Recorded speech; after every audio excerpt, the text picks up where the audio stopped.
to Financial Insider Weekly. I am your host, Michael Gray, CPA. My guest today is Geraldine Berry. Jerry, I guess is your nickname that they use? But anyway, Geraldine. That's fine. Anyway, she started investing in real estate in 2001.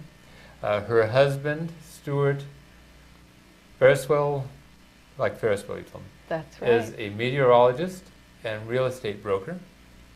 And Geraldine has a BS degree, Bachelor's in Science, in Business Administration through the Entrepreneur Program at USC. Correct. And she was working in executive sales for a corporation at the time of the dot-com bust. That business dried up. And then she started her own business. And one of her customers was a real estate investor who inspired her to also become an investor in real estate. She and Stuart bought a 6-unit property as their first investment. They wanted to affiliate with other investors for mutual support, and so they founded the San Jose Real Estate Investors Association, or SJREI, in 2002. It's grown to 3 chapters, so we have one here in San Jose, another one in the East Bay, and another one in the Peninsula. There's almost 500 people that attend monthly meetings for all 3. So this lady is an entrepreneur, folks. Thank you, Michael. Now today, Geraldine is going to share her experiences getting started investing in real estate. So these days, there are a lot of people that are thinking about getting involved in real estate, partly because they're scared about what happened in the stock market, but frankly, what's been happening in real estate has been a little scary too. That's right. Yes. So anyway, Geraldine, why don't you tell us about how you got started? We were talking about you met with an investor friend, and so tell us about how you decided to get started. Sure, Michael. Well, I had been downsized out of my job in the corporate world with the dot-com bust, and I started my own business and I happened to have lunch with somebody who was a real estate investor. Mm-hmm. And I mentioned to him that we were thinking of upgrading our house. And he said, why do that? Why don't you buy some real estate for your long-term security? And I said, what do you mean? I never really considered that. And so he told me how he had invested pretty heavily in Stockton and that the area had progressed very nicely and that was a very quickly appreciating market that would be a good investment. Mm-hmm. So I went home and I talked to my husband Stuart about that, and I said, what do you think? And we began to explore that market and determined that it was the #1 appreciating market in the country at that time. Wow. And so we ended up purchasing a 6-unit there and then a 4-unit. And by that time we were like, oh my gosh, we're landlords. What do we do now? You know, how do we collaborate with other people who are doing what we do?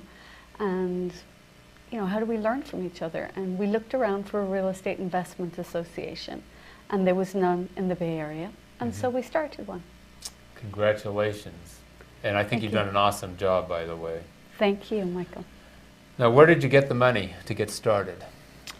Well, we had a plan, and our plan at that time, before we got involved in real estate investing, was to pay off our house. We had a 15-year loan, and we owed about $130,000 on our house. Now, folks, down in this area, that is a little mortgage. It was a very small mortgage, and so we just got a line of credit. And we both had income at that time. My husband was working in the corporate world as a meteorologist, and it was easy to get money, if you remember then, the easy credit times.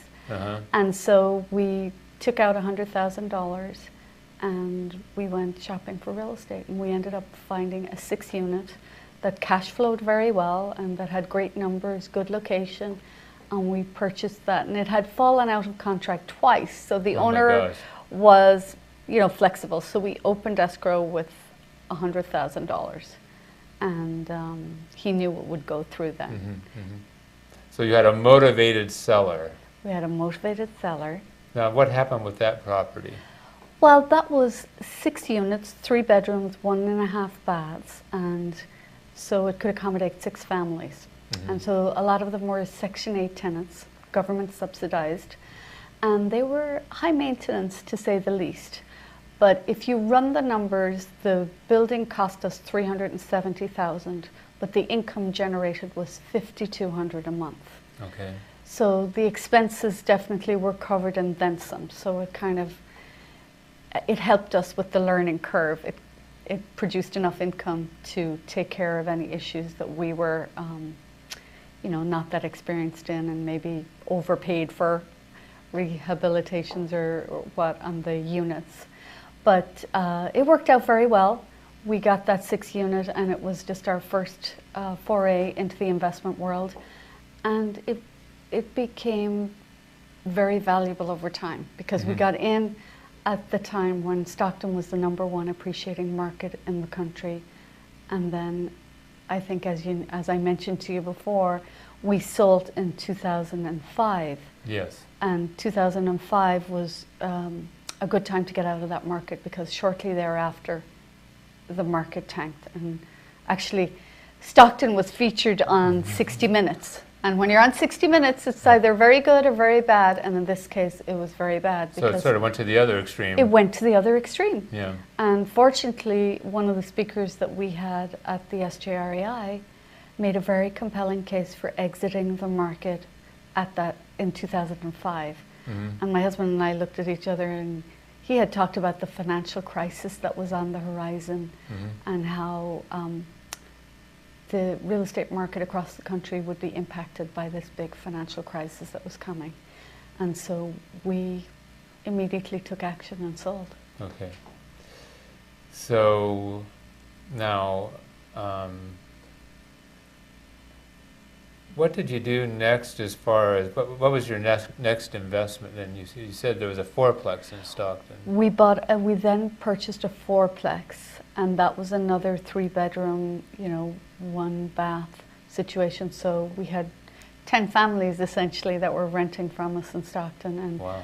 My husband worked 4 days a week, and then the 5th day he would spend in Stockton taking care of the issues in the properties, because we did manage ourselves. We wanted to get the experience and understand what was involved with that. And we certainly learned, probably trial and error, the hard way, but it was very helpful because we knew what we were dealing with then. Yeah.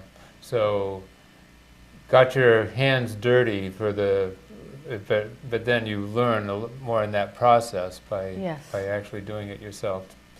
Now, and do you still have that fourplex? No, we sold both of those properties in Stockton. And in fact, when we liquidated those, what we did was we 1031 exchange, which is a way to defer the taxes, into several single-family homes in Dallas.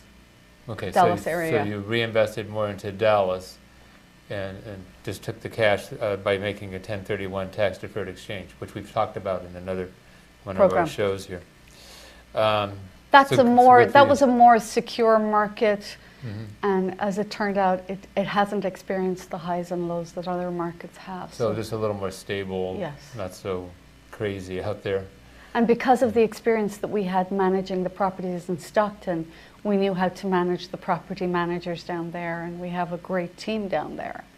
And so that worked out. But then we looked at our house and we thought, this is in an area that might take a beating also. So we ended up selling our home too. So that was in Silicon Valley. In Silicon Valley here. Yes. And that was again in just late 2005. Right.